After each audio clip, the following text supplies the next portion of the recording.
Assalamualaikum warahmatullahi wabarakatuh.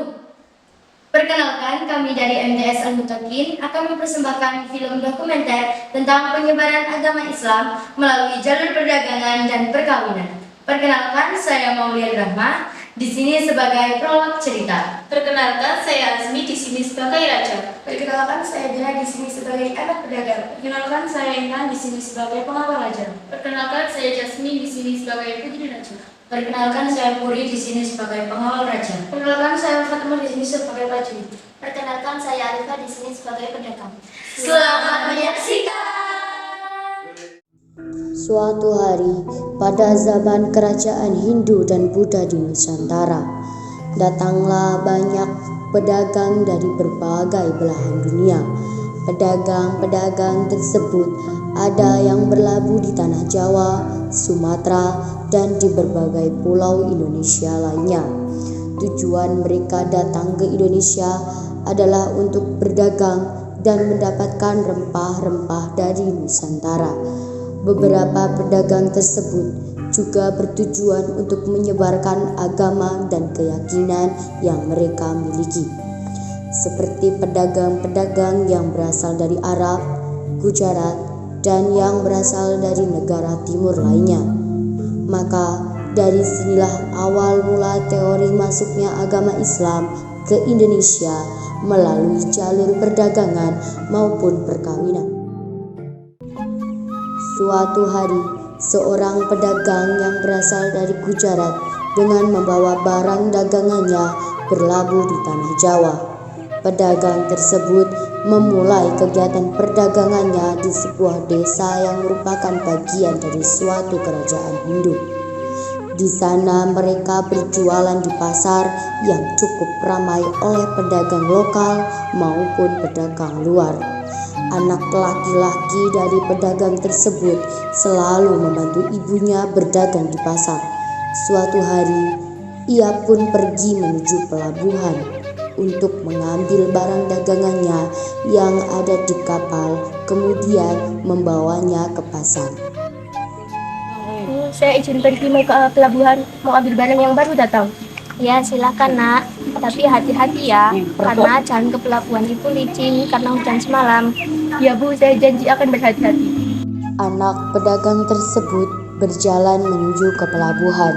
Di sana ia mengambil beberapa barang dagangannya yang berupa kain, selendang, perhiasan, dan juga beberapa jenis wangi-wangian.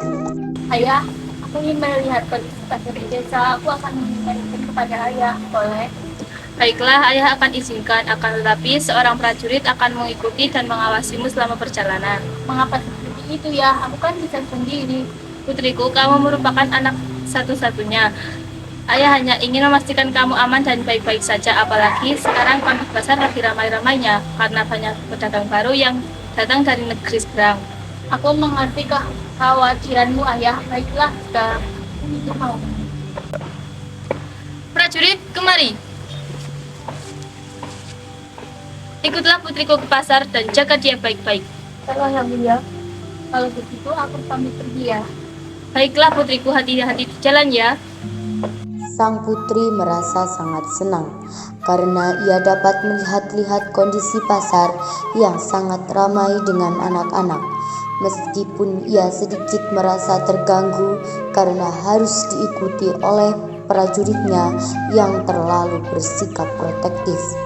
Anak-anak pun berlarian di pasar dan tak sengaja seorang anak berlari di genangan air dan mengenai selendang sang putri.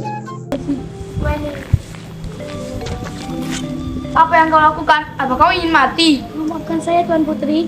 Iya, tidak apa-apa. Lain kali lebih hati-hati ya. Terima kasih, Tuan Putri. Lain kali saya akan berhati-hati. Tuan Putri, apa sebaiknya kita pulang saja? Tidak mau lagi pula berjalan. Kita sudah sampai sini. Aku tidak mau perjalanan ini menjadi sia-sia. Kalau begitu, mari kita cari pengganti selendangmu yang kotor itu. Aku tahu tempat yang menjual selendang dengan kualitas yang bagus. Baiklah, antarkan aku ke penjual itu. Baiklah. Mereka pun pergi menuju seorang pedagang. Pedagang tersebut merupakan seorang pedagang tua yang datang bersama anak laki-lakinya dari Gujarat. Di sini tempatnya Tuan Putri. Apa ada yang bisa saya bantu? Saya sudah menjadi selendang, tapi saya tidak melihat satupun selendang yang dipajang di sini. Oh, mohon maaf, selendang di sini baru saja habis kemarin. Tetapi anak saya sedang mengambilnya di pelabuhan. Apakah Tuan Putri ingin mengambilnya? Sebaiknya kita cari penjualannya saja Tuan Putri. Tidak usah lagi pula kamu bilang barang yang dijual di sini bagus kan? Bu, ini barangnya. Terima kasih, Nak. Tolong tunjukkan selendang itu kepada Tuan Putri. Ini Tuan Putri. Ini selendang yang paling indah. Wah, bagus banget, dua-duanya juga bagus. Aku ingin membeli duanya. Tapi sepertinya selendang ini terciprat air sedikit tadi di jalan. Apakah ada yang lain? Ada Tuan Putri, tapi ada coraknya sedikit. Coba aku mau melihatnya. Ini Tuan Putri. Wah, bagus juga. Aku ingin membeli ini. Prajurit, tolong kasih uangnya. Ini Tuan, terima kasih. Setelah membeli sebuah selendang dan menyusuri pasar, Putri pun kembali ke kerajaannya. Raja pun menyambut hangat kepulangan putrinya. Bagaimana perjalananmu, wahai putriku? Wah, sepertinya sangat menyenangkan. Coba ceritakan pada ayahmu. Iya ya, perjalananku sangat menyenangkan. Karena tadi di pasar aku menemui pedagang yang sangat jujur. Jadi awalnya aku ingin membeli sebuah selendang, tetapi selendang itu kotor. Lalu oleh pedagang itu diganti dengan selendang yang baru. Syukurlah kau bisa bertemu dengan pedagang yang masih baik dan jujur di pasar. Iya ya. Suatu hari, beberapa pedagang diundang oleh raja sebagai perwakilan dari daerahnya masing-masing. Pedagang dari Gujarat itu pun ikut menghadiri acara tersebut. Raja mengenalkan putrinya kepada para pedagang di sana. Akhirnya putri dan anak dari pedagang Gujarat tersebut saling mengenal dan mengobrol setelah pertemuan. Bagaimana kabarmu Tuan Putri? Baik, bagaimana kabarmu? Alhamdulillah saya juga baik. Mereka membicarakan tentang apapun yang berkaitan dengan diri mereka dan juga keluarga mereka masing-masing.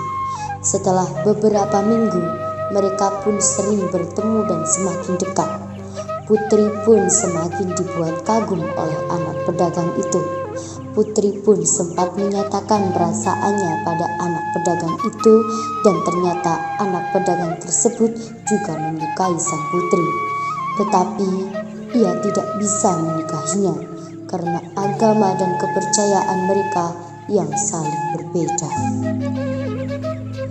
Jika saja kita memiliki kepercayaan yang sama, saya akan menikahmu Tuan Putri. Saya juga begitu, tetapi kalau kamu serius, aku akan mencari solusinya.